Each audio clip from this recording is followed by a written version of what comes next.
में तो बिल्कुल ठीक ठाक होंगे। जी हाँ दोस्तों, सुहारी सिंध जा ख़ूबसूरत शाइर अदीब, सच पुछो तो सुहारी सिंध जो सरमायो होंदा आहिनि। अॼु असां पहुतासीं सिंध जे ख़ूबसूरत शाइर मारवाड़ी ॿोली जो इंतहाई वॾो हिकिड़ो नालो शाइर मोती और ऐं जंहिंजो हिन वक़्तु जेका असां टिकटॉक ते बि कलाम हली रहियो आहे बरसाति जे हवाले सां, जेका असां मोती और न कुण सम्झाए कोई हथ बधे परचाए। तो अॼु हाँ बिल्कुलु मोती और जो कलाम ट्रेंडिंग ते आहे ऐं अॼु सच पुछो त दिलि खे ख़ुशी मिली आहे। असांजे ख़ूबसूरत ख़्यालनि जो बहितरीनु शाइर साईं मोती और असां सां गॾु आहे। दोस्तों पुराणी वीरपुर अॼु असांजो अचणु थियो ऐं सच पुछो त अहिड़नि शाइरनि फ़नकारनि अदीबनि जो क़दुरु कजे। हिन जी जेका असां कोशिशि ज़रिए उहे शाइर फ़नकार जेके आहिनि से वॾा अदीब थिया ऐं पंहिंजो उन्हनि पंहिंजी मशहूरी माणी ऐं उन्हनि जे आवाज़ ज़रिए जेका असां हिननि जी शाइरी हुई ऐं हुननि जो आवाज़ हो।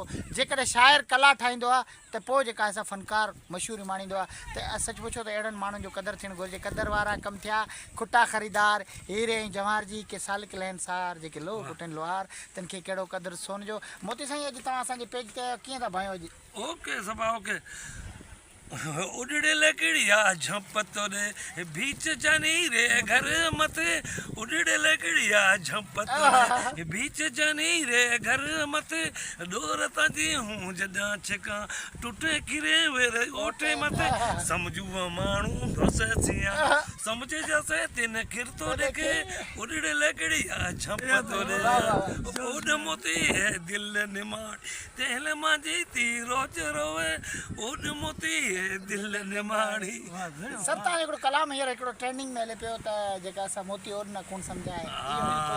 इहो ॿुधाए। उठ उठ पल मियां उठ जो अपने मुल्क मियां वठो केवड़ा करती है खड़का एकला एक लीक मुगड़ पूरो याद कोनी।